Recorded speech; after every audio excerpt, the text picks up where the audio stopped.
Have you ever experienced taking a commercial international flight that takes you from one continent to another? And no, we don't mean that you fly just from North to South America. What we're referring to here is having to fly from North America to Asia.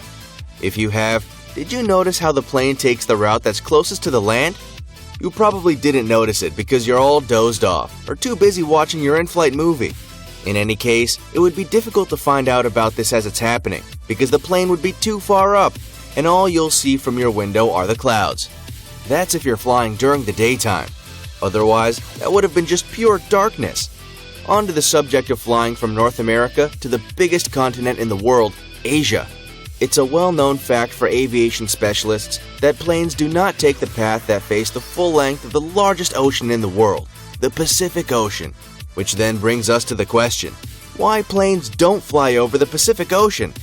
Welcome to Cleverside, giving you responsible and entertaining information for your daily Mustangs. Hang on to your seat as we indulge you on some unusual, everyday information about the many wonders of going on air travels.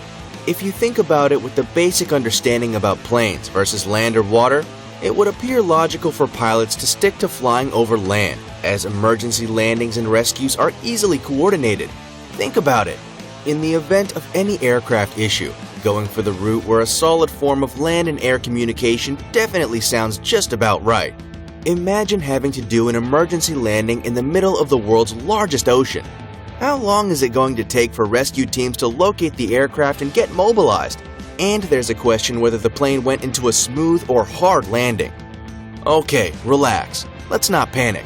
We're just trying to explain things here. Going back to the reason why most pilots opt to go for routes which would pass the most airports and not going straight to the Pacific Ocean.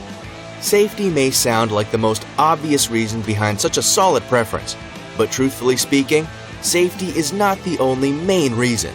There are also the factors of cost and time efficiency, keeping in mind that air travels are considered one of the most expensive yet lucrative businesses there is. It's not a surprising thing to find out that airlines do not take the Pacific Ocean route because they want to cut back on fuel usage and, of course, travel time. Let's face it, not everyone is thrilled to take a plane ride longer than 5 hours. How about you? What's the longest plane ride you've ever experienced? Let us know in the comments below. With this understanding, doesn't it appear inconclusive that the plane's curved path is much faster than the straight one? Isn't taking a straight line much faster in this sense? Before you completely agree to that understanding, did you just realize that we're looking at the 2D version of the world map? Unless you're one of the people who believe that the Earth is flat, science has proven time and time again that the world we're living in is indeed shaped as a three-dimensional sphere. Now that we've established that, do you still think that the straight line through the Pacific Ocean is the shortest and fastest route? Yes? No? Maybe? The truth behind this is actually a bit more complicated than just by simply asking the question about distance. Let's break down the factors. What is the true shape of the Earth? Yes, it's been established by science that the Earth is round and assumes a spherical shape. But the question you should now be asking, is the Earth perfectly spherical, like the common replicas that you see in bookstores or office supplies sections of the stores? As it turns out, the Earth's shape is not actually perfectly round, with every part of it curved equally. According to scientific research, the Earth's true shape is called the geode, a sphere flattened at the poles. Yes, its shape does look circular on the side, and it's almost flat on the poles. Different to a perfectly round sphere, the Earth is near oblong and slightly spherical, and this is all due to its rotational movement. Now, as the Earth rotates to its axis, it has the tendency to bulge in the middle part, that's more commonly known as the equator. With this information, it's safe to come to the conclusion that the Earth's size is bigger around its midsection. If you didn't know this fact before, give this video a thumbs up and hit that subscribe button.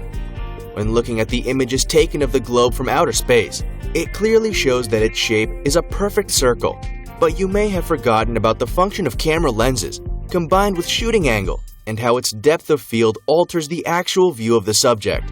So yes, it's easy to assume that with how big our planet is, some specific measurements could be overlooked. This then brings us to our second point. What is the true size of the Earth, and how does it move? Traveling by airplane from one part of the world to another, gives you that feeling that the Earth really isn't as big as many claim it is. That's part of the many things that highlight the beauty and wonder of traveling. But just because the feeling is there doesn't mean that that is the way things are. The Earth is really big, and when it's measured for its full circumference from its highest point from the top and back, it stretches at 24,860 miles, 40,008 kilometers. That's just from the top. Now moving on to measuring the complete circumference of the equator, you will find that it stretches longer at 24,900 miles, 40,072 kilometers. You might wonder why this is the case, but remember how we mentioned that the Earth has a more oblong shape in the middle part where it's longer? This is all caused by the way our planet rotates on its axis, giving it that bulge. Remember when you're riding that merry-go-round that comes with a swing instead of a makeshift colorful horse? Notice how when the movement of the ride finally reaches its maximum speed and you find yourself flying steadily to the side? That motion right there is the closest human experience that demonstrates the Earth's rotation on its axis. For countries located near and around the equator, they're basically moving at the speed of 1,000 miles per hour. Let us then put these two details together so we can effectively answer the question as to why planes prefer to take the curved route instead of simply flying over the Pacific Ocean. The true score behind the Pacific Ocean route. Looking at that difference of 40 miles at the middle may not seem that significant, but if you are actually traveling on that surface of the planet, such additional mileage creates a monumental difference in your movement from one place to another. Putting together all of this information, it has now come down to two main factors. Number 1, the curvature of the Earth. Number 2, the extended equatorial width.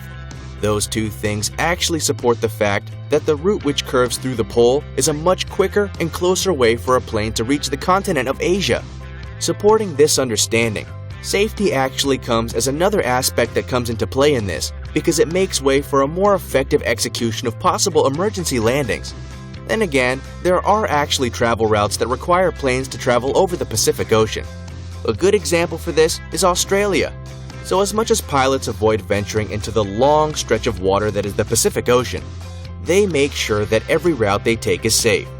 While it's true that the business of airlines is all about the high-flying profits that come with the necessity of travel for every individual, part of these commercial aviation companies' duties is to safeguard that necessity.